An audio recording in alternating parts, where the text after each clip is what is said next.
tools of the government or anyone else. Fighting was the only thing I was good at. But at least, I always fought for what I believed in. Snake. Farewell.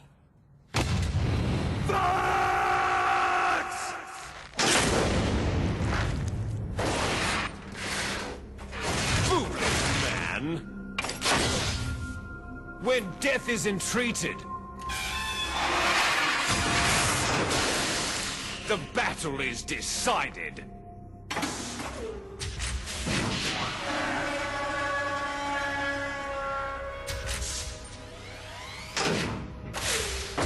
You see, you can't protect anyone.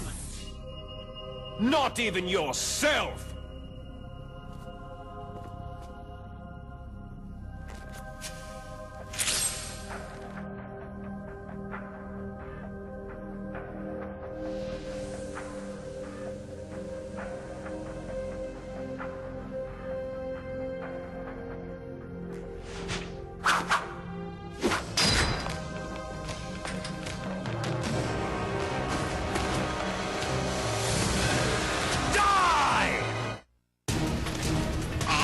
Oh, shit. That honestly scared the fuck out of me when I was playing it. I was just, you know, running away, and all of a sudden I hear that. It scared the fuck out of me. Anyway, dodge. The same strategy is essentially the same, except this time you aim for the cockpit rather than the radar, and so you always have to be in front of them. So it's just kind of back and forth. And again, the same diving strategy. So, Snake the American is prevailing over the British raised liquid snake in America. By the way, this is in Alaska, so this is definitely in America. So this is really easy again. You have to be really dumb. And again, the retarded Stinger missile targeted the fucking Vulcan cannon instead of the cockpit. I've actually seen cases where you can disable the fucking Vulcan cannon, but it's rarely ever worth the time. You can also disable the laser, but unless you get really close, the laser's not that big of a problem. You're actually way more in danger of getting hit by the legs than the laser! Alright, dodging more missiles. Boom. Anyway. And the fucking targeting system is getting retarded now. Now, finally I got the inner part of Rex, dodging some more missiles. Boom. And final hit. Are you shitting me? That one didn't work? Alright, so now I'm getting closer. The fucking... Oh, it worked. Snake! I'll crush you into dust!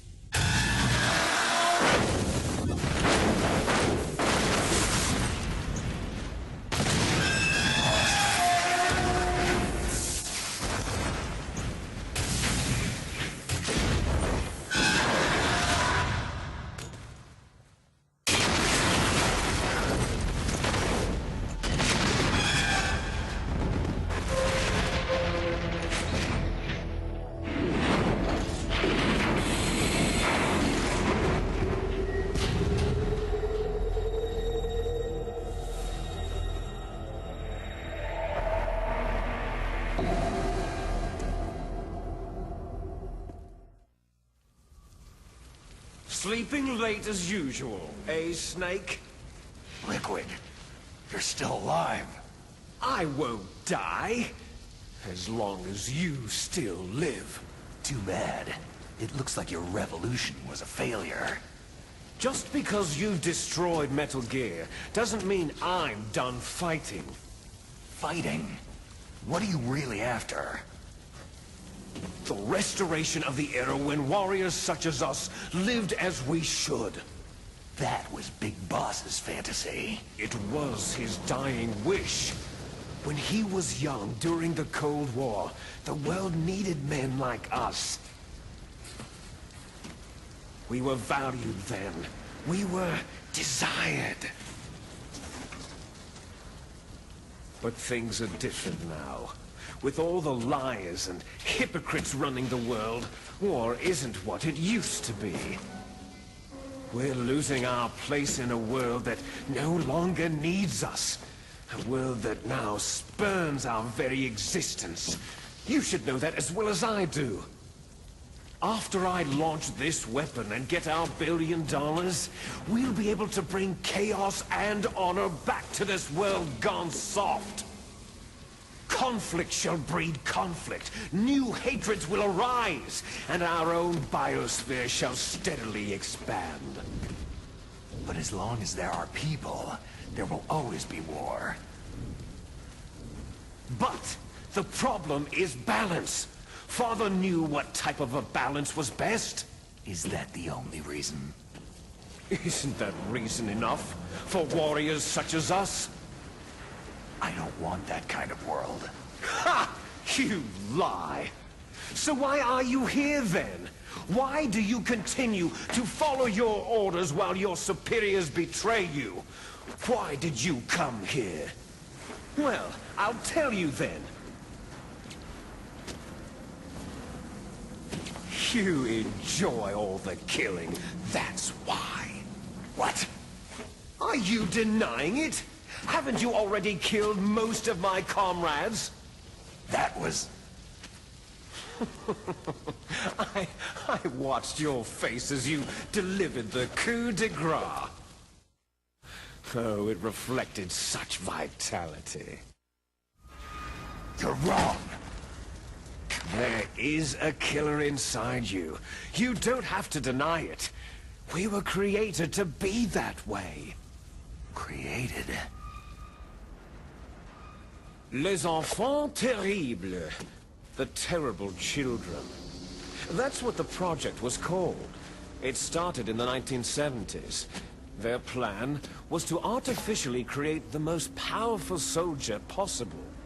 The person that they chose as the model was a man known then as the greatest living soldier in the world. Big boss. But Father was wounded in combat and already in a coma when they brought him in. So they created us from his cells, with a combination of 20th century analog cloning and the super baby method. Super baby method? They fertilized an egg with one of Father's cells, and then let it divide into 8 clone babies. Then they transferred the clones to someone's uterus, and later intentionally aborted 6 of the fetuses to encourage strong fetal growth. You and I were originally octuplets. Octuplets? Yes. The other 6 of our brothers were sacrificed to make us. We were accomplices in murder before the day we were even born. So, it was you and I, 2 fertilized eggs with exactly the same DNA. But they weren't finished yet. They used me as a guinea pig to create a phenotype in which all of the dominant genes were expressed to create you. I got all the recessive genes. You took everything from me before I was even born. But you and I aren't his only children. What? The genome soldiers. They too are his progeny, carrying on his genetic legacy. But unlike us, they carry it digitally. With the completion of the Human Genome Project in the last century, the mysteries of humanity were laid bare. Thanks to Father's DNA, they were able to identify more than 60 soldier genes responsible for everything from strategic thinking to the proverbial killer instinct. Those soldier genes were transplanted using gene therapy into the members of the next generation special forces. That's how they became the genome soldiers. That's right. The genome soldiers that you've been killing right and left are our brothers with the same genes as ours. The genome soldiers? They are misshapen creatures, artificially produced from Father's genetic pattern. They are our blood brothers, and they were born of many an ultimate sacrifice. Sacrifices? Human experiments.